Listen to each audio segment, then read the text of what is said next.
Good news and bad news, girls. What? The good news is your dates are here. What's the bad news? They're dead. Night of the Creeps. If you scream, you're dead.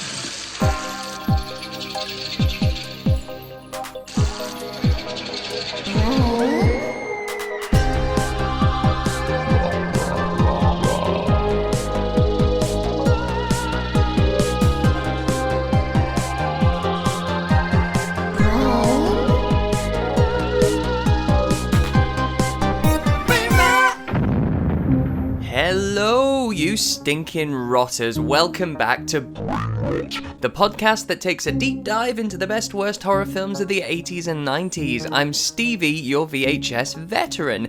This week's episode is sponsored by Gerard Priori, who became a sponsor over at patreon.com/Stevie's Brainrot. Thank you so much for your support, Gerard. It means a lot and it really helps. Last week, we began our Critters retrospective with Cody Jameson Strand, of which part 2 is now available on Patreon. And just quickly, a few people have asked me how Patreon works in terms of listening to the bonus episodes. Basically, when you sign up, you get your own personal bonus feed that comes right through to your Apple Podcasts app, so there's no streaming or downloading from an external site. It does all the hard work for you. Okay, so this week we're talking about a film that sits in a very interesting position in that the film itself isn't really trashy, but the films it's referencing and homaging certainly are, thus providing us with trashy content. I think I just made that more complicated than it needs to be. Anywho, it's Fred Dekker's Night of the Creeps from 1986, and joining me to discuss this film is a rather wonderful human being. Not only was he a close friend of the late great author Terry Pratchett, he's now manager of his literary estate. Please welcome my very good friend Rob Wilkins. Hello, sir. Stevie! What a pleasure to be here. Thank you so much for asking me to join you. Please, I'm very... well, I had to, of course, because you're one of those rare things that I love to get on the show, which, I mean, it's not an insult, but what we tend to call a wuss, would you say, when it comes to horror films? Yeah. Wuss is probably... a total wuss. Before we talk about horror, though, I just want to talk about your absolutely fascinating and interesting life. One of my favourite things in the world is to sit with you and just hear the most incredible anecdotes that you have throughout your life. So how did you get involved with what you're doing now with the Terry Pratchett estate? I wish I could tell you it was through skill and planning, but as with all of these things, just a huge amount of good fortune. That's it, really. I was working with Terry's agent. Terry loved what we now think of as retro electronics. They weren't particularly retro 20-odd years ago. This was actually cutting edge. And because he was the agent's number one top client, I mean, at the time, he was Britain's best-selling adult author. He was absolutely, before J.K. Rowling came along, he was selling more books than anybody else. And I was, as I still am, Stevie, a massive fan of Terry's work. And there I am working with the agent, and occasionally the client would phone in and he would have queries. And one day he had a query about the new CD burner he'd bought himself, and he couldn't set it up. And he invited me down to Wiltshire to have a look, which was a very, very big deal for me. Of course. And I arrived at the kitchen door, and there was a post-it note on the door with not just Rob, find me in the chapel, which is the name of our writing room, but a little hand-drawn map so I couldn't get lost en route. Oh my goodness. And I came up, I walked through the door, Terry was at his writing desk, and that's it. I died and gone to heaven. And I never went home. That's it. He had to, he never did throw me out, because here I am all of those years later, regrettably without Terry. But it was luck more than judgment, and here I am. It's incredible. You're right, though. I remember when I was younger, especially during that time, you couldn't move or walk down the street without seeing his name. It was just everywhere. Absolutely. It was that first fantastical world that really took over the entire globe. Absolutely. There's so many facts about Terry's career. One of my favourites being that no British rail train is allowed to leave the platform without somebody, at least one passenger, reading a Terry Pratchett novel. And I think that's still true now, even after all these years. I don't doubt it. It's still true. often cited as being the most shoplifted author in the UK. Really? Which Terry said, I don't care. They've already paid me at that point, so he wasn't bothered. But it was yes, I think that came up in one interview, and it was one of those facts that stuck with him. But he just still, even now, 6 years after he's gone, he still sells so incredibly well, and everything that I do goes back to the written word. That's the bit that's the thing that's most important to me. If you can get people reading, I think we can make the world a better place, one book at a time. And if that book happens to be a Terry Pratchett novel, then I'm incredibly happy. Because as Terry said, read my books, you might like them, but read somebody else, you might like them even more. If Terry can be a stepping stone for somebody, if it's not your cup of tea, again, that is brilliant. That's brilliant. That's brilliant. We still get fan mail even now. The two ends of the spectrum. The 60-year-old guy who's been in prison for a long time picks up a book, reads it. It blows his mind because the letter you get says, "I never realised they play like movies in my head." And to you and I, that might seem so obvious, but isn't that wonderful? Of course, that's... Invariably, the mother of the teenage boy. It's always the teenage boy, which obviously you and I have both been, saying, without Terry Pratchett, my son wouldn't have started reading. And I love that. And now he reads so everything. Beautiful. There you go. So it's fantastic. What a gift it is. But of course, when you start out doing what Terry did, I suppose that's not really forefront of your mind that, you're going to give this gift to people. That's an incredible sort of extra that comes along with it. Of course, people do start out to spread the word on things, but obviously he just had this brain full of things that he wanted to pour into the world. For me, Terry Pratchett was on my shelf, but it was at the age before I properly read, and I was very much enamoured by the covers and that cover art and illustration. It was that and Goosebumps. So my shelf just had them all because they almost look like spell books. What was contained between these pages were just this and really was another world. But he's still so relevant today. I mean, even you've just had Good Omens, which was such a huge success on Amazon, wasn't it? On Prime. A phenomenal success. It was one of those projects that you think of every day on set. You wonder what it's like to be making cult TV, because you can't imagine what it's like when you're inside it, because surely that only comes after 20 years of watching. I mean, exactly what you and I are going to be talking about. Cult doesn't happen at the time, but with Good Omens, it seemed to have that cult following from the get-go. Immediately. And obviously, it's an amazing book. It's one of my favourites. And to think there's a novel out there that's written by two of your favourite authors, and both of their skills are just absolutely rammed in between those pages, and now we're going to get it. It's adapted by Neil for the screen, so you're going to get a faithful adaptation, and as a reader, that's all you want. And every day we were there, just in awe of the performances that the actors were putting in. David Tennant and Michael Sheen. Yeah. What an amazing head up for the cast. Yeah. And everybody involved. It was just the most beautiful project, and I loved it. And let there be many more. Absolutely. Like that. And all the characters in that. That's why I think it's very interesting what we're going to talk about, because horror isn't that much of a departure from the world that Terry creates. But, it's a 90-degree turn, more than, it's not 100. What's double?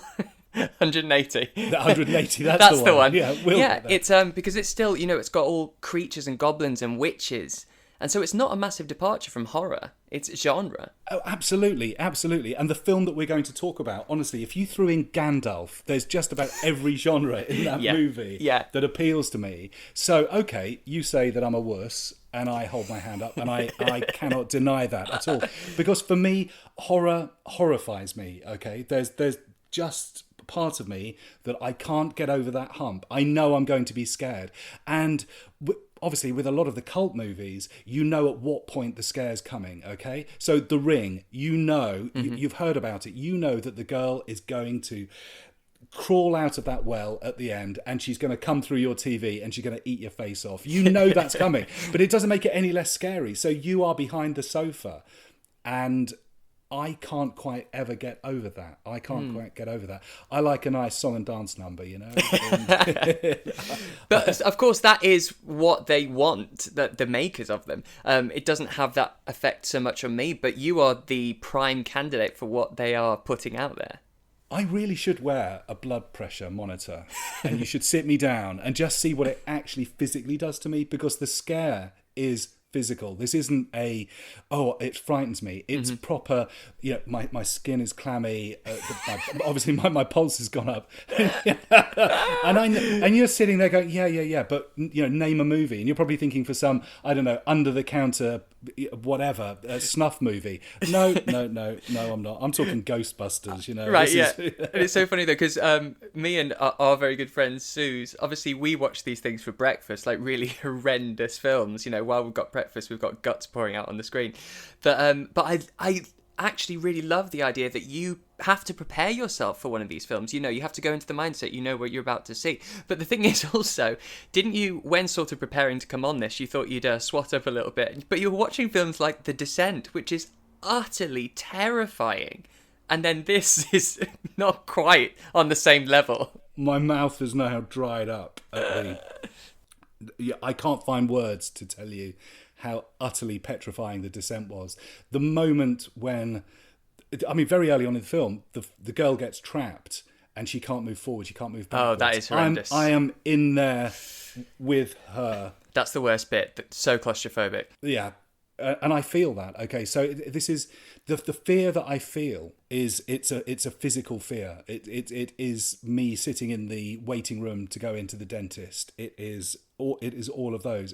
I really, really feel it. So yes, I should enjoy it. If I enjoyed that feeling, I would enjoy horror a lot more. But it petrifies me. And even talking to you about it, you probably heard the slight change in my tone of voice and things. It's a physical thing. Yeah. It's not something that I ever would go out of my way to watch. But I kind of miss that, to be honest. It does happen every now and then, but it's like anything that you overdo. You become slightly numb to it. And so because I do watch so many, it takes a lot to actually give me the willies, for want of a better term, anymore. But I love them for such different reasons now. So we're going to be talking about Night of the Creeps 1986. We are indeed. Now I'm assuming you hadn't seen this before. Do you know, it might come as a great surprise to find out that in fact I hadn't. No, I know. What? I can't wait, because it's got so much in it, this film. You've got axe murderers, you've got zombies, you've got aliens, you've got slugs, killer slugs, you've got everything. So I kind of, when I was rewatching it, I was picturing you while I was watching it going, I wonder what he'll be thinking at this point. I wonder what he'll be thinking now. I wonder if this scared him. Because there's so much in it, and that's what I love. What's your, before we talk about it, do you have sort of general thoughts about Night of the Creeps? General thoughts are, what the bloody hell? That's the overarching thought about it. Because you're right, there is so much in it. There is so much in it. And because it's not my cup of tea, being completely frank about it, it's not my cup of tea. So therefore, it's not a VHS that I would have pulled off the shelf. I just wouldn't have done. Night, it's got night in the title, it's got creeps in the title. It's really, I'm not going there. But what really surprised me, my overarching thought is there's an awful lot in there. There's an awful lot going on. It doesn't make you think too hard. I think there's a lot of what the hell, why is that happening, what's going on, but we can discuss those. Yeah. But my overarching thought is, it's actually a lot of fun. It's a lot of fun. I have to say that, frat movies, again, are not a movie that I would pull off the shelf, and yet one of my favourite movies of all time. If you're allowed a sort of a secret section on you've got your top 10 movies, you're pinned down, you're doing Desert Island Disc, but with movies, and there we go, there's your top 10. It's there, and anybody that knows you knows that there's going to be Star Wars, Back to the Future, Indiana Jones. They're all there. There we go, and maybe some Richard Curtis thrown in for good luck. Which I wasn't going to say. Not on my shelf. Not on yours, I know. But on the right hand side, there's a little column, and it's got those movies that actually meant something to you when you were growing up. Yeah. And I suppose Animal House is the big frat movie for me, as I'm sure it is for a lot of people. And that was a defining moment for me, because again, that was a movie that you would be watching on the VHS at home in secret. Definitely a copied VHS. It was naughty as well. It was a bit naughty. As a teenage boy, I was delighted. Even now, to have learned the word gazongas from Animal House. And because it's only Animal House that is ever a reference to gazongas. There we go. Right. Yeah, there was that whole sex comedy phase that came with Porky's and things like that. So it was just Porky's. There you are. Yeah. Yes. There's all those those subgenres that were just creating themselves in the 80s and making their own little pockets. And this one, Night of the Creeps, it's homage, definitely, because it's got a lot of B-movie homages, and it takes the piss for you.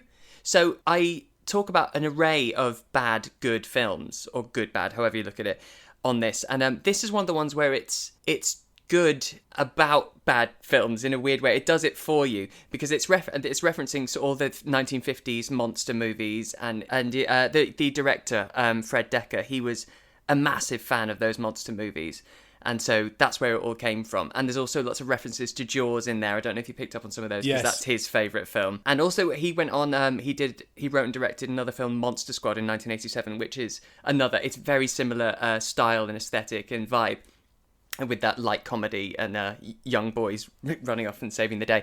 It's absolutely fantastic. That's another one you should watch. But I think this one is more on the grisly side. I thought we could have a crossover here, though. I was hoping that maybe if we're talking frat movies and monsters, we could have gone for Monsters University, but obviously... Nice. I would be quite happy to go with that one. But it's entertaining, yeah? That's what you want, okay? It's entertaining. What I found is that obviously it does a lot of the thinking for you, because I'm not immersed in the absolute detail that you must get so much pleasure from. And yet a lot of the characters are playing homages to the huge names of horror, yes. which I think is fantastic. I love all of that, because to me, if they're obvious to me, they're going to be bleeding obvious to you. So what else have they done? Which is something else I want to talk to you about. Exactly how far they've drilled down with this into the history of horror. Yeah, there's a lovely touch that nearly every lead character in this, the character's surname is the surname of a massive horror director or producer. What have we got? David Cronenberg, James Cameron, John Landis, Sam Raimi, for heaven's sake. Yeah. I'm not a horror fan. I know all you know of them. those names. And I know their body of work. Night of the Living Dead. I haven't seen it, Stevie. I haven't seen it, but I know it, and I know how important it is. Texas Chainsaw Massacre. Do I need to tell you whether I've seen it or not? Of course I don't. But Poltergeist and Salem's Lot. Two absolutely stellar films. Not just, again, in the horror genre. They're big movies. Yeah, it's fantastic. There's even the janitor in this is called Mr. Minor, and that is a really, well, no, I wouldn't say obscure, definitely not someone like me. So Steve Minor, he wasn't one of the biggest, but he directed some of the most favourite Friday the 13th. So he did Friday the 13th part 2 and 3. I love that even a director who maybe isn't your Carpenter or your Cronenberg is in there as well. It's just a lovely little touch. But let's talk through Night of the Creeps. Before we do that, I am going to read a little IMDb synopsis, and then could I ask you for a synopsis? You can indeed. I can. Will I get one? Whether you get it or not is another matter. All right. While you're reading, I'm writing. Oh, yeah. So, this is the IMDb one. Alien brain parasites entering humans through the mouth turn their host into a killing zombie. Some teenagers start to fight against them. That's it. That was it? Yeah. That was it. I'd have probably watched that, actually. That sounds great. I think they kind of they gave up there at the end. Some teenagers start to fight against them. Yeah, that's fine. Did they win or did they lose? Yeah. So what have you got for me? Okay. Fresher, potential stalker and hormonal teenager Chris Ramiro, desperate to win the love of Cynthia, a girl he's only clapped eyes on once in his life, accidentally releases a frozen zombie that turns out to be filled with slugs from outer space from a suspiciously well-teched up cryogenics lab, thereby proving that 1980s American universities were shockingly ahead of their time in providing cutting-edge and extremely dangerous scientific technology to the under 18s. When the campus is overrun with zombie frat boys who frankly aren't that different to their obnoxiously living selves, the nerdy couple don Ghostbusters-style flamethrowers, a Rambo attitude, and a lawnmower to blast the zombies without getting so much as a drop of blood or gore or splatter onto their well-pressed prom outfits. I had a big problem with that bit at the end there, Stevie. I didn't even think of that until you pointed it out now. Oh yeah, not even a splatter. There's actually so many things that you just touched on that I can't wait to talk about, because they're exactly the same things jumped out at me.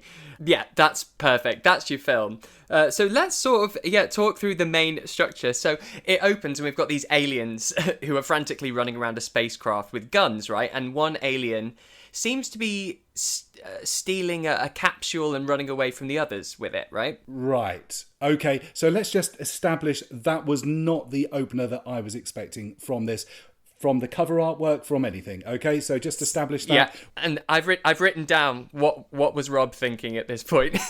Rob was thinking, great, we're in outer space. I know how this one works.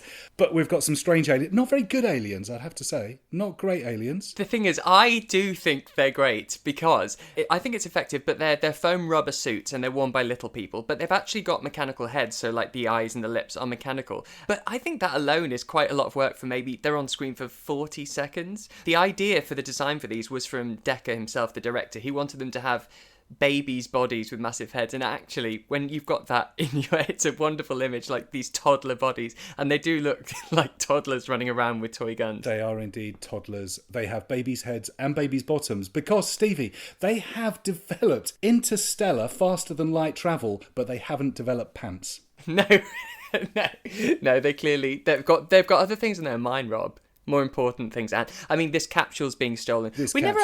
I want this story as well. I want the prequel spin-off because I want to know why this one alien is betraying the others and taking this capsule, which apparently has got experiment in it that can't leave the capsule or go to another planet, right? I want to know that. What is the experiment? So at that point, we know it's an experiment. I didn't know it was slug-like things. I had no idea. No, I want to know. And I know I've jumped forward there, but I want to know. The other thing that I had a major problem with at this point, Stevie, is that obviously the aliens are talking. Yes. That's fine. But the subtitles, they came up in alien as well as English. Yes. Does that mean that the aliens are watching this? That's what I want to know. You're so right. So we can hear them speaking. We see the alien language subtitles, and then we also see English subtitles on top of those, and it's slang like "damn." Yeah, indeed. It's like the Rosetta Stone for aliens, for alien language. I think there's something here that we need to dig in on, but definitely let's do that with the prequel because that's a really good point. I have a big problem with that. But I do want to know that relationship between those identical aliens and why that one's like, fuck you guys, I'm taking this. I need to know. But we jump then. So it gets catapulted into space, this experiment with this cylinder containing this experiment. And then we're in black and white. And it's 1959. We're at sort of lookout point or makeout point, the classic. Fred Dekker, actually, he wanted to do the entire film in black and white. Obviously, it goes colour later. But in an homage to those 50s B-movie horror movies, but I like the fact that it's only the 50s bit that is in black and white. Then we go to colour. It was lovely black and white. It was really clean black and white, and it looked great. It looked good. The whole movie in black and white might not have worked, but for that opener, definitely we're there. We're at the make-out point. We know what's happening here. We know. And it's got such a classy sheen. Everything does. I think it's so well shot, and of course, it's so important for me for my 80s films to have that bright neon inflected that we get in the second act when we go into the 80s, and I don't think they used any usual lighting, no warm colours. It's all red and blue and green, and it's absolutely fantastic. But at the moment we're in 1959 and it's black and white. We've got two lovers at makeout point in their car. And now a lot happens in quick succession at this point. So they're in the car. There's a cop that comes over, and he obviously has a previous relationship with the girl, Pam, because there's a very awkward exchange. You'll be pleased to know I picked up on that. I wrote a note that obviously there was a history there between Pam and cop. There we go. Yes. First really big note that wasn't about aliens with their bottoms out. So, yeah, there we are. Big notes. So I'd love to see your bullet points. Big bum alien, cop, ex-girlfriend. There's a lot of notes. Just for the listeners, Rob just lifted up his page to the screen, and it's like War and Peace. Amazing. But the capsule lands. The capsule lands in the distance, and we have Johnny, the guy in the car, and he goes off to find it. But hang on a moment. There's nothing more romantic. Can you imagine that being at makeout point and a shooting star goes over? That's what I thought we were going to get, and it immediately takes me into Billy Bragg's New England. I'm not even going to sing that to you. But it's wrong to wish on space hardware. I wish you'd care. There we go. Cute. That was that moment. But this goes over the top of the car. It's wonderful. Very quickly. It's amazing. It's a great effect. It looks brilliant. And he goes off to find the capsule, and the slugs jump out, but it cuts obviously. But as this is happening, We've also heard on the radio, the car radio, that there is an axe murderer on the loose who's escaped a mental asylum, which is fantastic. And he goes up to the girl and he goes at her. With the axe, not his penis. But Stevie, the warning of where the axe murderer is, it actually says it's on Route 66 and by the Corman campus. Camera pans up. There we go. There's Route 66 with a sign to Corman campus. She is at the epicenter of axe murdering central. Love it. And alien dropping. Alien dropping. Yeah. But also that, just the fact that it's Corman, that's a little homage to Roger Corman, the massive B-movie producer. So that's another little one in there. Thank you very much. I did not know that. I'll make some more notes. Thank you. You're gonna go away from this with having more to look up than what you brought. But then we're in 1986, neon 1986, and we meet our main two boys, right? I'm going to roll you back a second because Stevie, I need to ask you one quick question. Yeah, you do. Did we actually hear Pam say the words, "Johnny, can we go back to the point? I'll even let you fondle my breasts"? Did she say that, Stevie? Sorry, I didn't hear that. She did. I swear to the Lord God Almighty and baby I'll let Jesus. you fondle my breast. She said that. She said that. There we go. I've written it down. It must be true. Yeah, and to be honest, that may have gone over my head because it's not. It's just not the sort of thing I would. My ears wouldn't particularly prick up at that. Well, obviously, for myself with my love of rom-com, it's slightly more in the ballpark there for me. I'm afraid to say. There we go. But yes, cut to 86, Stevie. Yeah. Please. Yeah, and so we meet our main two boys, our sort of outcast teens, our classic. So we've got Chris and JC. Now JC is on crutches, and we never find out why, but I found out why. So it's actually a hangover from a short film Fred Dekker made before this, a 5-minute sort of time-travelling sci-fi film, and he had these two characters in it, and so he used them. So the whole coming up with Night of the Creeps, it's a really interesting way that he built it. So he built the entire film around one idea, first of all. Detective Cameron, he pictured this idea of this policeman and this line, "Thrill me." So he had this idea of this policeman, first of all, with this catchphrase, and then he put in the two boys from his previous short film, from this time-travelling sci-fi. So he started to build characters. Then he thought, you need a pretty girl. So he created Cynthia, and then he put her in. And then he went into his head with all these B-movies and took all the best bits and favourite bits from his favourite B-movies, put them in a blender, whizzed it all up, and then that was it. That was Night of the Creeps. So these two guys, the reason he's got crutches is because he had crutches in this short film he made, but we never find out. He just kept it. He must have cut and pasted the entire character. Can I just say as well, in the space of 1 week, he wrote it in a week. Yeah. And I must admit, there were times during the movie that I wasn't surprised, but also just the amount of stuff that, there we go. I'm learning. So thank you very much for educating me in the genre. That is fascinating. That's fascinating. He got so much in such a short period of time and got it funded and got it made. Hats off to him. But you can see there's so much love has gone into making this film. It's with such playful passion. You can always see when the creator of a film loved making it, and then you automatically love watching it. And I think this is a perfect example of that, this entire film. Maybe that goes back to my earlier comment about, do you know that you're actually making cult at the time that you're making it? And I always thought that you didn't, and it came later.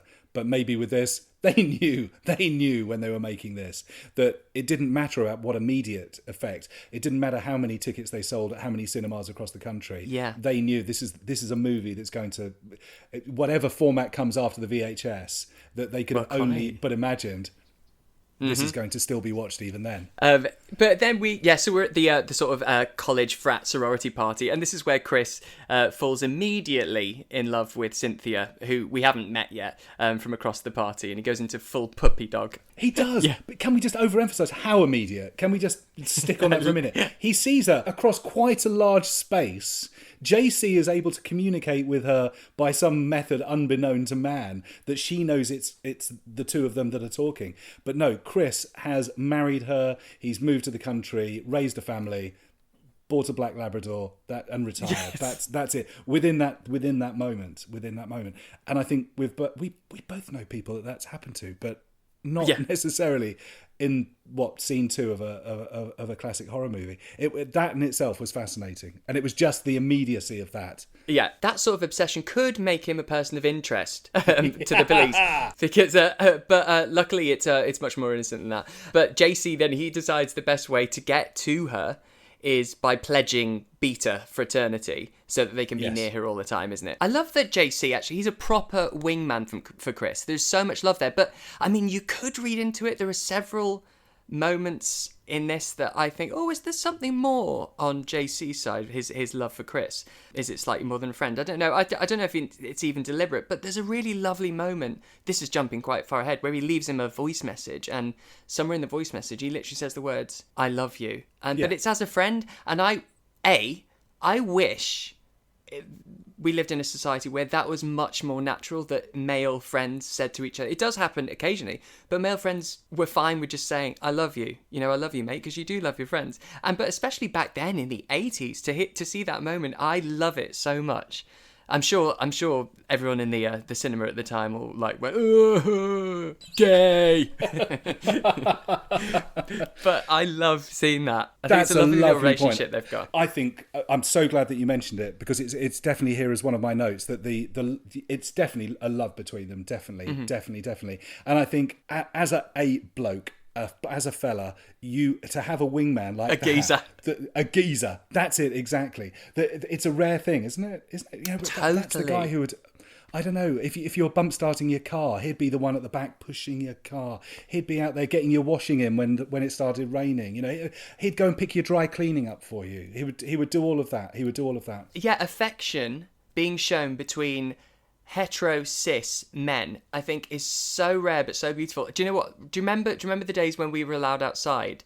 But I remember years ago. I remember when I saw these two kids in the street. It was a school line, and they were being walked maybe to swimming or what they're doing for the day, and they're all in their uniforms. I saw these two boys. They were just walking next to each other. They must have been about 4 or 5. One just turned to the other and put his hand out, and the other one took his hand, and they just carried on walking down the road, just holding hands. And my tears just welled up, and I thought, okay, there you go, right there. Look at that innocence where they're best friends. They obviously love each other. They just want to hold hands because they're really good mates. And I was like, it hasn't set in yet. When does that moment happen, when you start to feel, oh no, that's not right, or oh, that's showing too much emotion, or it upsets me a bit that does have to leave because of what is put on to kids at some point. Sorry, this podcast is about horror, and I've gone really sort of... Well, I'll tell you what, I'm going to hone in on the point where I think it goes, okay? I think it's at school, and it's the moment... I could name you somebody right now who at school would have been the one, and I'm not going to name... Okay, right. Andrew was his Christian name, and that's it. And it's not Andrew Peachman if he's listening, because he was lovely. This guy, Andrew, the school bully... Absolutely, it would have been the moment that he came into the class and he would have disapproved, and that was the moment that bubble would have burst. Absolutely, absolutely. Yeah. So for those two lads that you saw, what the wonderful innocence of that moment, hasn't Andrew been walking into yet. their classroom, probably at the age of 7 or 8, just a little bit older, he would have burst that for them. And going, even just that, yeah. Gosh, anyway, that was a tangent. I got very passionate about that. But it's totally coming from this, because it's just this blatant love between these two boys, JC and Chris. They absolutely adore each other. They know each other inside out. And at this point, he's being such an incredible wingman and putting himself second, because he probably fancies her as well. Who knows? But, he's like, how can we get her for you? And so he's like, we're going to pledge to the fucking fraternity. Indeed. These are the bad guys. This is Andrew's frat house, isn't it? Let's basically... hone in on that as well. That's where he's going to be there. He's going to be there. So Andrew is Brad, basically. Indeed. Let's have that. So we meet Brad, and he's the sort of head of the beta frat house, and he says that they can join. He doesn't say explicitly, but we find out that he can join the fraternity if they steal a corpse and leave it on the steps of the sorority house. That's exactly it. And I've got a note here about, yes, maybe it would be better if they were asked to have sex with an animal. Sorry, yes, I skimmed over that little bit. Yeah, that... I've made a note, because that's quite a thing to skip over, I'm afraid to say. He does say that, doesn't he? He does actually say that. He does that. Proving frat houses, that everything possible that we feel bad about them. Quite. But then, do you know what? What's the punchline after that, Stevie? Hey, you might like it. Then you wouldn't want Cynthia. That's the punchline. There we go. Let's not go there. In fact, let's skip over it. Let's not put this in the final edit. So the bestiality box is ticked. Done that. So to do this task, they go to the local futuristic biochemical cryogenic laboratory in the area, right? You know the ones. We've got one just behind Greg's, actually, on the high street. Honestly, lift the lid on Greg's. It's that cryogenic lab that actually produces the stuff. We know that. But I have a problem with that. There's lots of flashing lights, but there was tape reels and things going around. It looks so futuristic. But this is the 80s. The hard drive, Stevie, let me tell you, was invented in 1953. Not fooled. I'm sorry. I'm not fooled by that. But then again... Hang on a minute. The body was put... No, even when the body was put into cryogenic whatever... Oh, well, maybe. Maybe if it was put there, they've just kept the equipment from the 50s. They've kept the tech. But even then, they were behind the scenes. They should have had a hard drive, Stevie. I'm not convinced by that. I forgot bringing on you and tech. Bringing on my nerdiness, yeah. Oh, but it was a lovely lab, honestly. It was a lovely, lovely lab. And that was basically my bedroom in the early 80s was that lab. That was really? It. If I could make something flash on and off with a 9-volt battery, that was it. So, yeah, I was very happy to see that. It was futuristic. It was very futuristic. As you say, actually, it was 1950s futuristic. And I guess that's probably the point, because it is one of those B-movie laboratories. Oh, no, the monsters escaped. Quick, get in here. It's definitely one of those, with lights that are constantly flashing, which wouldn't serve a purpose, because if they're all constantly flashing, how would you know if there's an emergency on one of the dials? Do you know what I wrote down regarding those flashing lights? Go on.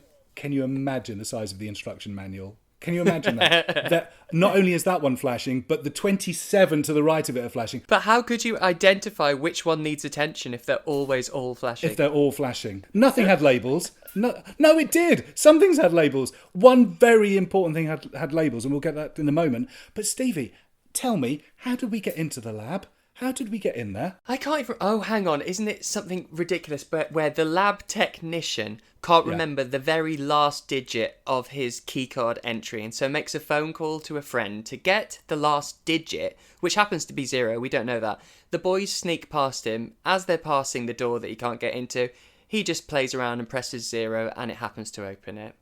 I think that's brilliant. But would you trust a lab technician that couldn't remember a 4-digit PIN? No, I love that so much.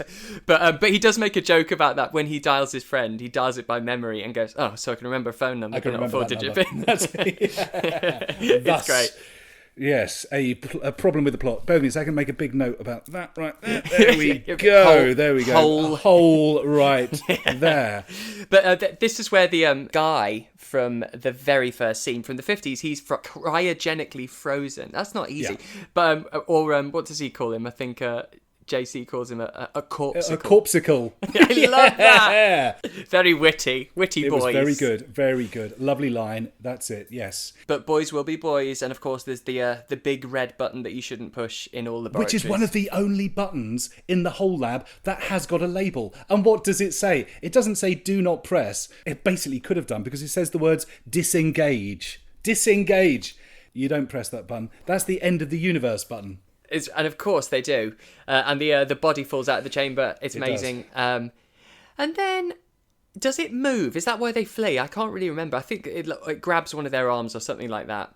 But the lab technician finds the body that's fallen out. And is this the first time we see one of the corpses spit the slug? Right, okay. A note here, Stevie, says corpses that have been dead for 27 years don't just get up and walk off on their own.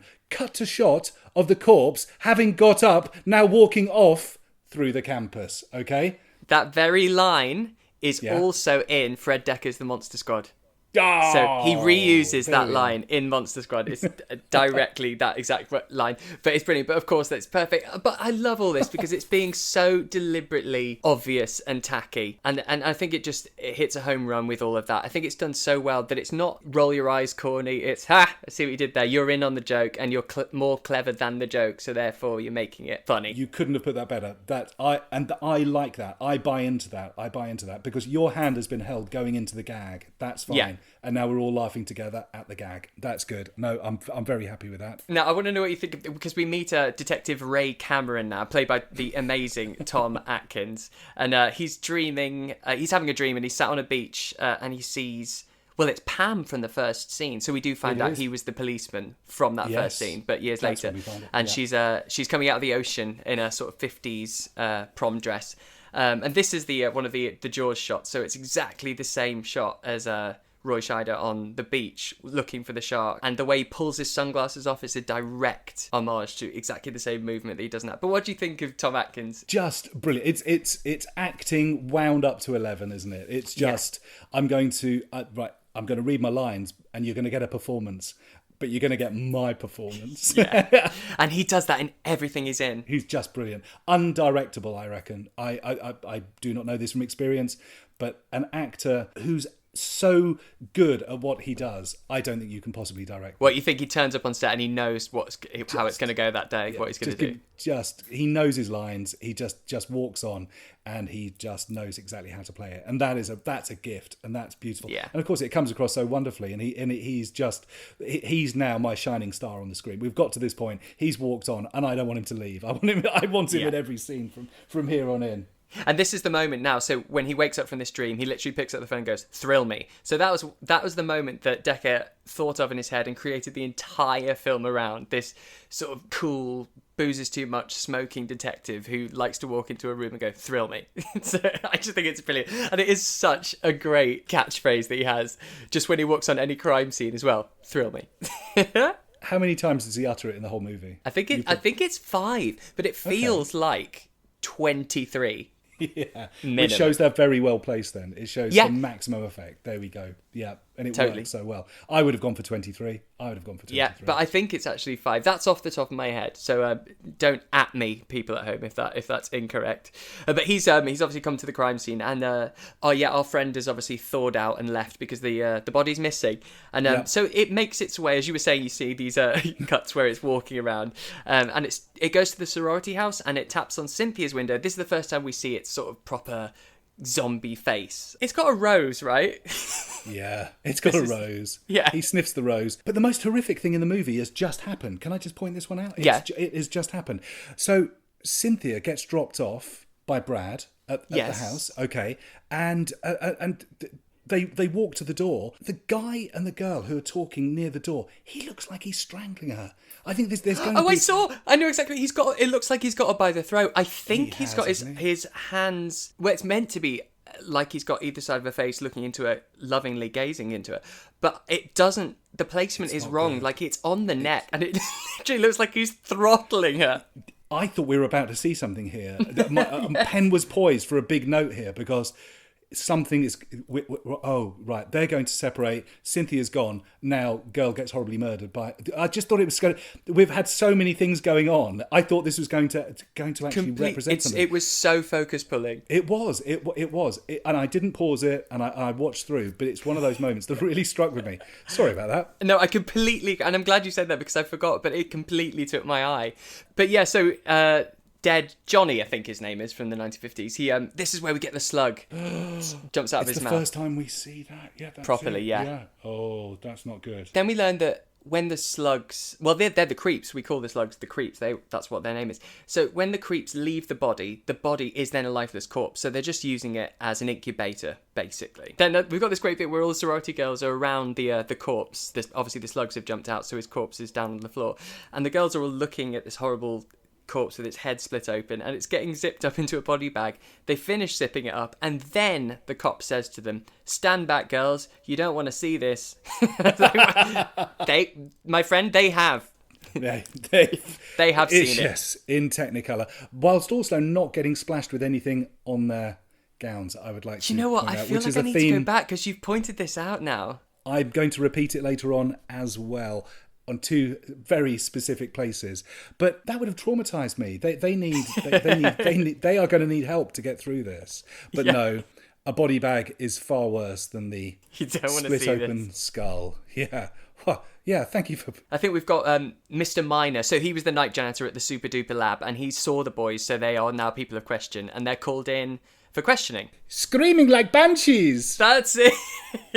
And he really enjoys that line. It's his only line, I'll give you that. But he does say it 14 times, so he's got 14 lines in the film. He has got 14 lines, and he delivers each one of them slightly better than the previous one. Very happy with that. I think this is the point where we now see that the technician who had died, the lab technician, he rises, and he's obviously midway through an autopsy. And the design on this bit is so fucking brilliant, because he's obviously been opened up, and he's still got flesh scissors hanging off him and scalpels on his shoulder. It's genius. The scissors, that was it for me, because that just, nothing says autopsy more than a pair of scissors hanging off you. It's brilliant. You know what he's been through. It's so good. And then I need some help with this. So I've got in my notes, CAT scan. Oh, it's cat scare. It is definitely cat scare. I looked down on my notes. The very next note is about cats, and it's not cat scans. Thank you for that. I was thinking, when does someone go for a cat scan? No, it's cat scare. Cat scare. So earlier on, we have had this bit where one of these sorority girls hears a tapping at the door, and you get the classic scare of her opening it, and the cat jumps up, and it's just the silly old cat, you silly thing.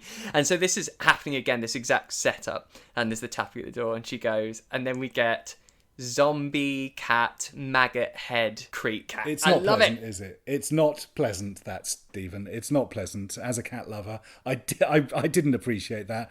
But the moment you saw the cat the first time, again, big note from myself, goodbye cat. I think we knew what was coming. And also, her spectacles were larger than any other spectacles in the entire movie. Can I just point that out? They were larger. I reckon you could go underwater in those, and they would give you some degree of protection. I really, truly believe that. They were absolutely fantastic. Nothing says 1980s more than those. And with my prescription, Stevie, I had a pair of pilot shades made. So Ray-Ban pilot sunglasses. Yeah. Fantastic. Nothing, again, says 80s more than those. But they were big. But with my prescription, they didn't warn me just how thick they were going to be. And they were a bit of a disaster there, Steve. Were they proper milk bottle sort of? In fact, I've started this one, and now I don't want to. I don't want to carry on with it. They've left a scar of those sunglasses. They were stolen from my car, from my glove box in Chorlton-cum-Hardy, just outside Manchester. But with your prescription, they're going to be useless to someone unless they've got a very extreme prescription, right? I swear to God, they were so heavy that car drove home faster from Manchester without them in the glove box, honestly. But I love that they took those and not the car as well. I know. I'm not even going to tell you that it was a Ford Orion. They broke every piece of glass in the car. They broke every window, apart from the windscreen. And they took my glasses. So there we go. Those little bastards. Can you just write a note about this, Stevie? I'm obviously still scarred by this. You are. Dear I think you need to talk that out with someone, that one. There we go. I made myself a note. I'm going to do that. I think you're harbouring some emotion on that one. Obviously a spectacles problem here. But yes, I made the note about the spectacles. Then I was more horrified about the, obviously, the zombie cat. Yeah. But Stevie, that was a puppeteer's dream, wasn't it? Oh, absolutely. And so for effects, you had David Miller and also, he was great because he did Nightmare on Elm Street, Beastmaster, Night of the Comet, Cocoon. Do you remember Cocoon? Oh, I do. He went to that. That sort of verges on, me watching. That's right on the edge of extreme for me. So I'm happy with Cocoon. Yep, thank you. Amazing effects. It's so good. But then we've got JC, our crutches boy, and he's on the toilet. So this is the scene where the janitor who's been infected with the creeps, he falls and dies. His body, because all the creeps come out of his head on the floor of the bathroom, and they're whizzing around. And what do you think of these slugs? I love them. So there were 3 types that they made. So they had the ones that we see like on the floor now. They actually used little cars that were like for a Scalextric car, and they put the slugs on top, and then they just radio controlled them, or pulled them back and let them go. So you got those types. Then you've got the ones that for when they're scuttling around in the grass and whizzing around. They were on just a piece of thread or string. Yeah. Really simple. And then you've got the lifeless ones. So whenever one of the infected people, their head gets exploded and you get all these slugs just pouring out. So they made this sort of plunger that was filled with gunge and then loads of fake slimy slugs. And so they put the plunger in sort of the chest cavity of the dummy, coming up through the mouth and the head. And then they just slam this plunger so it just explodes and everything shoots out. So you're 3 types of slugs. But at this point, we've got the slugs on cars. I'm very about model slugs. You know a little bit too much about model slugs here for my liking. I'm a little bit concerned. Well, this isn't the first film I've covered on slugs. I know. Because we haven't mentioned salt yet, which we will get onto later. obviously, in the demise of the slugs. Yeah, but quite. yes, that's quite a moment. But he defeats one. This is where we find out that it's fire that can kill them, because he's got a book of matches with one match left. But the thing is, you don't really know what the plan is, so I think the tension that he's only got one match left falls a little flat, because I'm like, okay, he's got one left, but why is he lighting it? I don't understand what he's trying to do. And but he lights the book of matches, and it turns out if they come into contact with flame, they fizz to fuck. There's a lot of tension about getting the matchbook. It's a matchbook on the floor, and thank heavens the slugs, the very obviously well-animated slugs, cannot get under the 6 inches below the stall. They obviously can't get under there. But the moment he puts his hand down to get the matches, we've now got a problem. Point. They don't come in. But he ends up flat on his face, poor fella. Yeah, well, he hasn't got his crutches, has he? Or any more matches. So, well, he's screwed. And then we have a sort of, it's meant to be, I suppose, this sort of touching male bonding scene between Detective Cameron and Chris, where Detective Cameron, he opens up about his past. No, this isn't touching at all, Stevie. He takes him back to his apartment and starts calling him Spanky. Yeah, he takes a young teenage boy into his office, pours him some whiskey, starts calling him Spanky, and also tells him, by the way, I've shot someone with a shotgun in the chest. Yeah. But this is a moment, because obviously this is the first time he confirms to us that he was the guy from the beginning in the 1950s. Indeed. And so the axe murderer who killed his girlfriend, he actually then hunted down and he shot him and buried him. And I love this bit. Where does he bury him? Oh, it's where so does he good bury though. him? He goes, so I buried the body where the house mother's cottage is. Cut to the house mother's cottage, which is so good. And she's watching Plan 9 from outer space. I'm so sorry. I've got to know, there wasn't much acting going on there with the house mother, Stevie. It's one of my favourite bits, because the floorboards start smashing up and this axe come out and you get this zombie coming out, and she is just casually watching it all happen. I think she does raise an eyebrow just before she gets chopped with an axe, but that's the most you get. That's it. Big note here, the dog does all the acting. I'm going to say, in her defence, I think she was frozen with fear. Frozen, I'm going to make a note here, Stevie. Frozen with fear. I want to know what you're going to do with all these post-interview notes. Like, what you're going to go back. Oh, you're going to interview me again. You are going to interview me again. Oh, is this the rehearsal? This is the So when we come back round to this bit, you're going to suggest that she's frozen with fear. Frozen is that how this fear. is working? That's it. It'll be my idea. It will be my idea. Terry used to have a way of dealing with that. If I was to actually suggest something that he thought was marginally better than what was on the page at the time, and this was, first draft, this is just us working through the novel, yeah, he'd say yes. He says, we're going to have that now. He says, but just remember, it's my idea and you can have half holiday at Christmas. And it was always half a holiday at Christmas. So there we go. So Frozen with Fear, you can now have half holiday at Christmas, and it's my idea. So thank you for that. Yeah, yours. I'll take that half holiday, thank you. But they track down the zombie, and this is such good design. They haven't tried to go with truly realistic, terrifying, which they can do, because I know these effects guys, they haven't gone for that tangible, decaying body. It's the slightly comedic, skeletal, it almost has an expression on its face, this skeleton's head, and that, for me, the choice of that just puts such a warm, fuzzy feeling in my belly. It infeared me, I'll be honest. Oh, God. It did. Really? I'm going, oh, it made me all warm and fuzzy, and you're like, oh, it scared me. No, it concerned me greatly. But yes, it was a good zombie, but it bit the dust. They dealt with it as you would deal with it. Yeah, well, Cameron, he recognises him, and he suddenly goes, no, I've already killed you. So, yeah, he's a... Which actually is important to point out, because there's a bit coming up, a really dark moment that could be missed, and I want to see if you picked up on it or if I've just got a really morbid mind. But anyway, we now get the prom montage. Everyone's getting ready for the prom. You see boobs, you see boys locking about with classic alpha behaviours like squirting shaving cream on each other, oh, lads. It's great. Oh, yes. And that's intercut with all these slugs zipping around, and they're obviously all coming into the building. I keep calling them slugs, sorry, creeps. It's right there in the title. Yep, it's there. But this is the bit where Chris, he finds this cassette tape where JC is left in this message, right? Having not actually previously realised that JC was in the bathroom for quite a long time. Yeah, well, you kind of forgotten that that's happening. And you do kind of think you're going to see him again. Yeah, there's a little bit of a break in continuity here that I would like to discuss. So JC has left the message on the tape. and there's quite a moment, and the shot is set up quite nicely, and you know it's going to be poignant. But how did the cassette player... I know. You know what I'm saying? So because even in the message he says, "Oh, one of them's inside me, and the only way to kill them I found out is fire. So I've gone down to the furnace." He says it. I've gone down to the furnace. So yeah, how did the tape then get delivered to the bedroom? Maybe he recorded it in past tense before doing the things he said he's done, knowing that he's going to do that so that he can listen to it in past tense. Maybe he had the foresight to go, "Oh, I have gone down to the furnace and to my death," and then left it and then gone down to the furnace after the fact. If I can leave messages with that much coherence and warmth and love from a best friend with a slug in my brain, I'll be very, very happy. Well, this is another continuity thing, isn't it? He's the only one that seems to be able to communicate as himself once he's been infected by the creep. Yeah, that's it. Absolutely. Yeah, it was. I did have a bit of a problem with that. Thank you for explaining. I'm running with it from here. The thing is, my brain picks up on these things and I go, "Come on, I've got to make it make sense."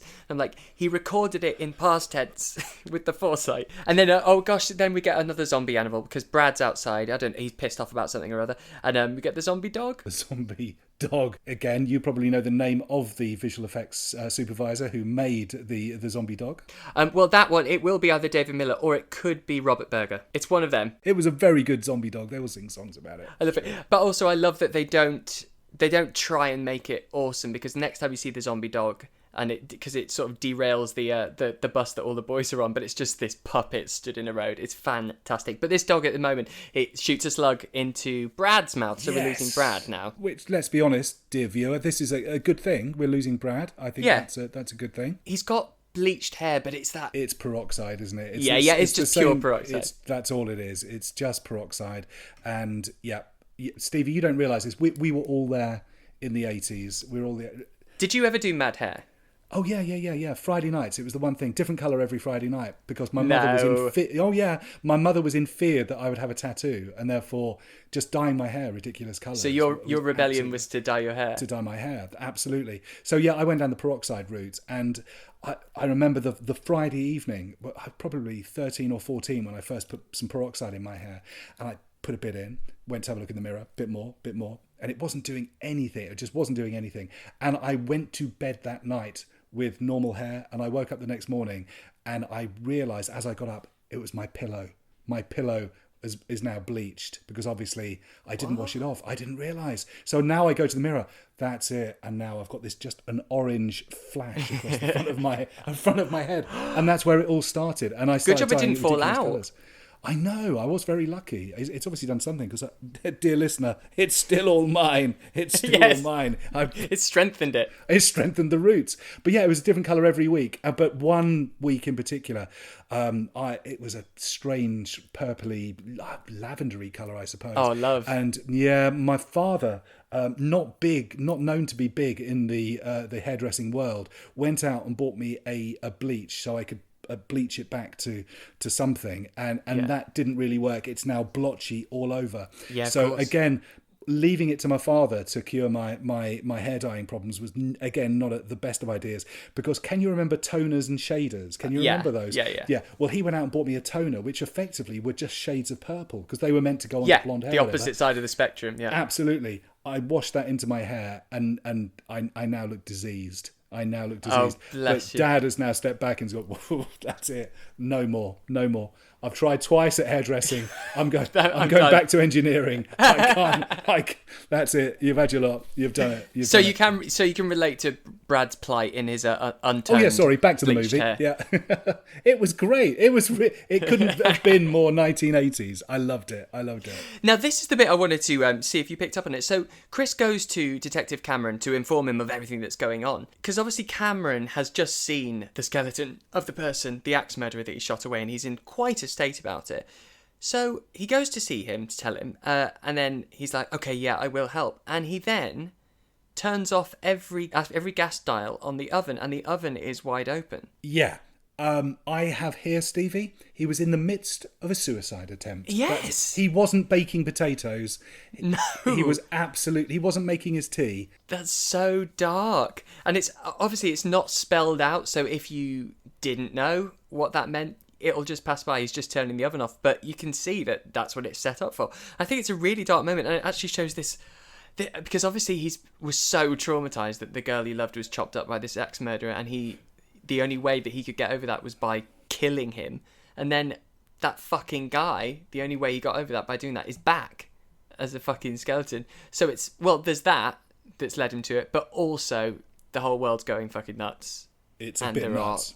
Bizarre things happening. But yeah, I thought that was a really dark moment that they... Whoever thought there would be a dark moment in a film called Night of the Creeps? You know, talking about suicide, getting that in there, amazing. But then we get the dog in the road, causing the bus crash, because it crashes all the frat boys are ready on their bus for it. I think, are they getting ready for the prom? I missed what they were getting ready for. Is it a dance? Of course, because it's the end of the world. There's zombies, there's creeps running around everywhere. But they're still going ahead. We're going to have our party regardless. So we're still going ahead with the party. We're not ruining our night out, not for no zombie. Yeah. But then Cameron goes to the, what do you call it? Is it a police armory?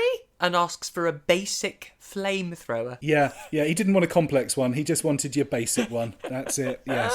Because the amateurs are going to be using it, so I don't want one that's complicated, please. Yeah, I'm waffling over that because it was quite a strange moment that you can go into your local police station and they have an armory, which, okay, it's the United States and the gun laws are entirely different on this side of the Atlantic, but... they had flamethrowers in there. And they didn't just have flamethrowers. They had in stock. It was in stock. Also, not just one, clearly, because he asked for a basic one. Basic, yeah. Yeah, they had the really complicated ones as well. What does that mean? But it was a beautiful prop. Let's just take it back to that. It's fantastic. Because it's one of those rucksack ones, where you have the backpack with all the... what's in there? Oil? What do they use in that? Napalm. It's just nastiness. It's just horrible. Some sort of propellant to get it out there and just something horrible to make it stick to people. It's awesome. Or your basic zombie. And then we've got all the fart boys? Yeah. I meant frat boys. That's more like it. Yes. The fart boys. So all the fart boys have been infected now. When you see them all the effective ones, they are all the SFX technicians. They all did their own makeup. And so they become all the frat boys when they've been creeped, shall we say. And then there's a really funny scene. It's great when Dead Brad turns up to speak to Cynthia. Well, not to speak to her. I mean, I'm sure he just wants to infect her, if you know what I mean. But she's so pissed off with him that she doesn't look him in the face, so she doesn't see that he's decrepit and dead and grey. And they sit on the steps and she explains why she's upset whilst he's just behind her vomiting slugs over her shoulder. It's so good. But he was no longer abusive, so... that was a plus to his zombiness. Massive improvement to Brad there. But no, she didn't notice. But we've got it's actually, you probably don't know this, but I'm sure you'll never forget it now. A very famous line from this film coming up. I bet you'll know it is when Cameron turns up and they turn up with the flamethrower and the gun. And it's great because, of course, they have to shoot the head with a gun to get the slugs out, and then once they're there, then flamethrower it and get them. So it's like a double whammy. It way is. To kill It is. And so Detective Cameron's looking out the window, and then he says the famous line: "I've got good news and bad news. The good news is your dates are here. What's the bad news? They're dead." Yes. If people haven't seen it, even after listening to this, it's worth going back. There's so many funny one-liners here and there. I did chuckle several times. Yeah. No, there was some laugh out louds as well as there was a lot of chuckling. Of chuckling. And one thing I did chuckle at happened next, which was all the sorority sisters bundling out of the house. They know they've got to get out of there now. But what have they got, everybody? They've got lovely clean dresses. Oh, yes. I would normally pick up on things like this.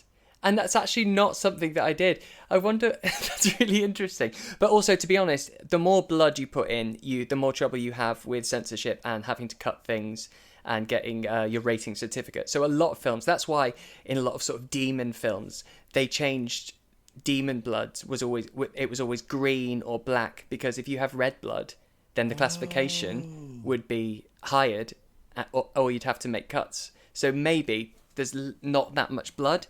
Or any in this, so that they don't go, right, that's an R rating, and so then less people can see it. So it's probably that. But yeah, that's why loads of monsters and stuff in the 80s, they had green blood, because it wasn't even the fact that it was a liquid coming out of a head that was exploded. If it was red liquid, we've got a problem. Then you'd get in trouble.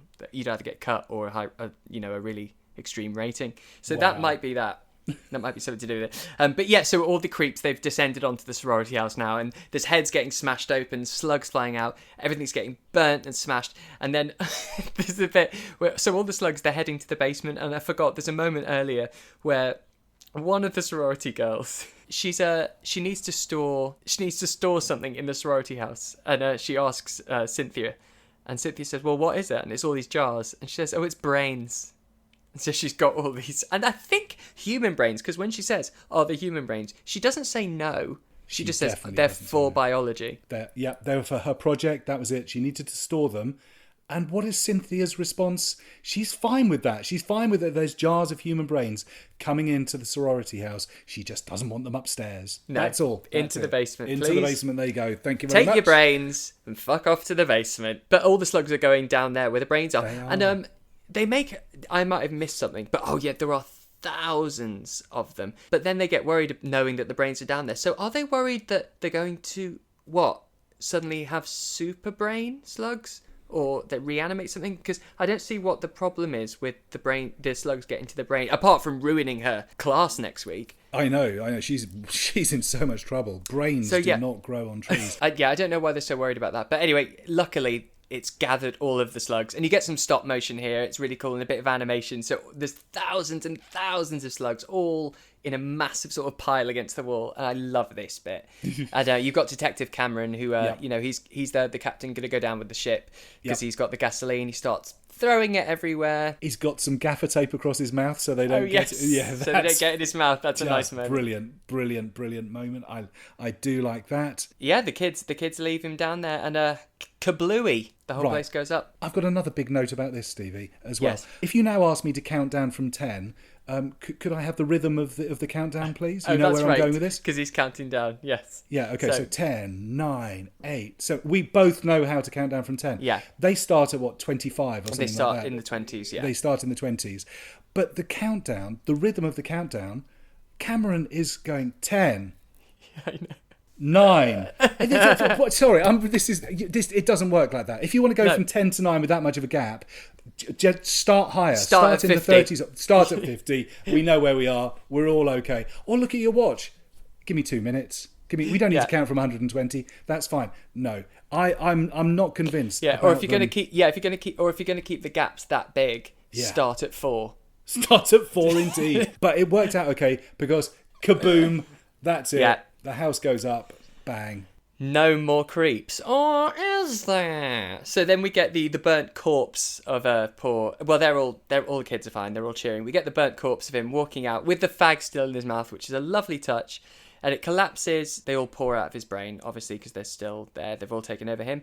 And then all of the creeps go into the cemetery, which we hadn't noticed until now. We step back and reveal, not only on one side have they got a super lab full of really, really, really bad, terrible technology that isn't secured very well. On the other side of the sorority house is a cemetery. Directly opposite. Where, to heaven above, this was not in the prospectus when those girls applied. I guarantee there was not a map of the local area that says cemetery, cryogenic lab. Cynthia does actually, they kiss, by the way, Stevie, as well, as they watch the house burn. They kiss. And but Cynthia does offer a nice line at this point, which is obviously very important. It's not you can grab my boob again, is it? It's nothing. It's not boob related at all. She just says nice tucks, and it's kind of nice that she noticed in that moment with her sorority house burning to the ground. She did actually notice that he'd made an effort all along. It's the first time she knows. Not only is it nice, it isn't covered in blood or gore for all of the reasons you said. Yeah. So after that line, which says nice tucks, this is where we got the original ending. Which you didn't see. So the original ending, then, she says nice tucks. It's all over. The house is burning. The dog, the zombie dog we'd seen before, trots in between them, her and Chris. She bends down and goes, oh, hello. And, like cute dog. Next thing we know, dog shoots a slug right into her face, and then it cuts. And it didn't go down well with test audiences, because, you don't really do this much anymore, but they used to do test audiences when they hadn't quite finished, or if they had finished filming, it wasn't edited and there were scenes missing and no post-production yet. But to an actual public audience, not to just the people who are making the film and producers. And so they did a test run with lots of stuff missing, and they were in uproar at the end that you'd been with these kids and watched them fight through and overcome this insane sort of Armageddon of alien invasion, and then that after all that they meet their demise. So they weren't happy. So then they added in what we do get is, so we've had all the slugs crawling into the cemetery where we assume they're going to reanimate all the corpses. So that's going to fuck them over. But also you get the giant spaceship of our friends from the first scene, sort of with a searchlight going, we're like looking for Where are them. they? But from really, really high up in a massive searchlight. Do they not remember how small these slugs are? They need to get to the ground. Get on the ground. Get the ladder start out. looking with your bottoms out. There we go. Do some field You'll work. be fine. Get down there. But we've bought the prop. We've bought the spaceship. We're going to use it again. Oh yes, we are.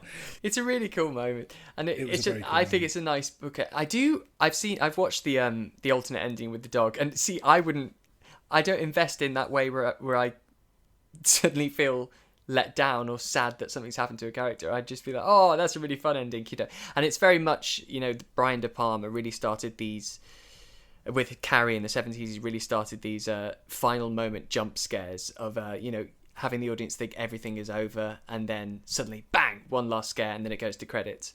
You get it Friday the 13th, and originally in this. And a lot of the films post-Carrie did that final scare, but they took that away and left it quite ambiguous, I guess. I like that. I like that as well. Again, for somebody who's not a great watcher of the genre, the ending that we had though, it did leave me thinking beyond the credits, and I like that. I do like to have a little bit of a think while the credits are on, just wondering how everybody is.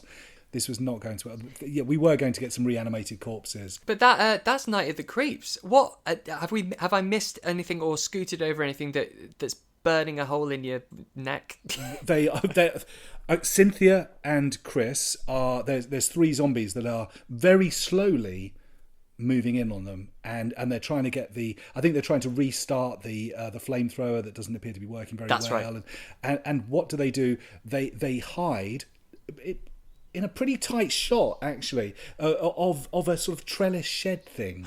Yes. It's not the best place to hide. But you can see through it. You can see through it because it's made of trellis. But Cynthia uses the flamethrower on one of the zombie frat boys for the first time, and it's just the look on her face afterwards. She's badass in that moment. That's it. I think she's such a cool character actually, because you had different portrayals of the lead girls in horror films in the 80s. You had the final girls, which she is, and they're badasses. They're the ones that they don't start that way, but throughout the film they find their strength suddenly, and they become the one that really helps or saves the day. And then you get the ones that are just exploited. But I love her character, and of course she's always, obviously she's with the wrong guy to start with, and you know where it's gonna lead. But I think it's just a really fucking awesome character. She's great, and she's still on the convention circuit apparently. So now, if I bumped into her, then I would be able to exclaim my joy of the movie. So yeah, absolutely fantastic. Yeah, that's it. I think it was a perfect film for you. Did you? Oh, by the way, just a fun fact: a lot of it was filmed in an old Woolworths shop that they turned into a makeshift studio.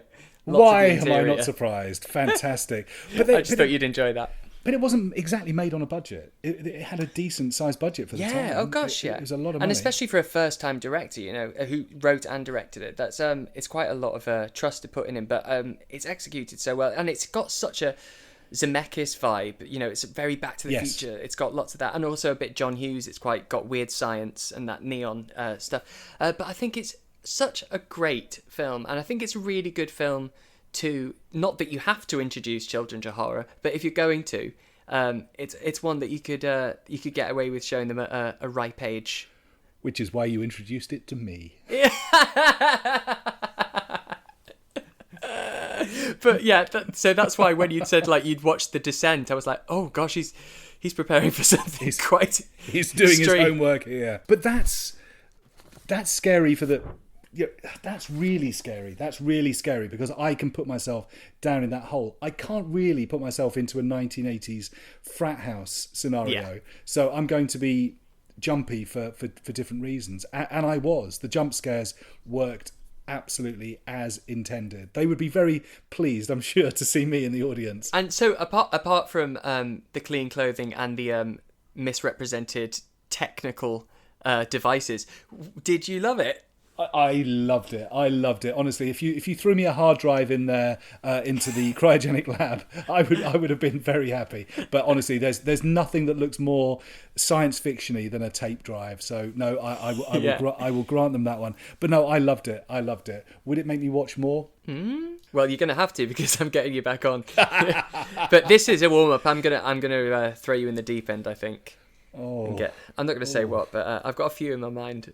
But the thing is, I would love you to film yourself watching it at the same time, so I can watch that, because I can think of some pretty fucking rough, terrifying, jumpy films that I think you'd be great for. That's really kind. Love you. You're welcome. But listen, thank you so much for coming on, and thank you for doing so much research. And you really knew your shit. That was great. It made my job very easy. I had a great time. I had a great time. Thank you very much. Thank you for giving me a movie that absolutely rocked on so many levels. And as I said right at the beginning, throw in Gandalf and it's got everything in there for everybody. You've got perfection. It's the only thing missing. Yeah. Thank you, Steve. Well, thank you so much, Rob. Speak to you soon. And thrill me. Thank you mega lots to Rob Wilkins. I'm sure you'd all agree, a wonderful and funny guest. I had a lot of fun. If you'd like to find Brain Rot on the socials, on Twitter and Letterboxd, it's Stevie's Brain Rot. On Instagram, it's Brain Rot Pod. Oh yes, in the merch store, we've just launched some really cool Brain Rot beanie hats and trucker caps, but they are limited edition, so if you want to get one, head over to steviesbrainrot.com to grab something. Patreon subscribers get a merch discount via a personalised code. So if you want to sign up to that and also get bonus access to episodes and much more, head to patreon.com/Stevie'sBrainRot. And finally, you can join the Rotters community over at facebook.com/BrainRotPod, where we have a really fun and active trash horror discussion group. So come and introduce yourself. Alright then, that's your lot, fuckers. Toodles!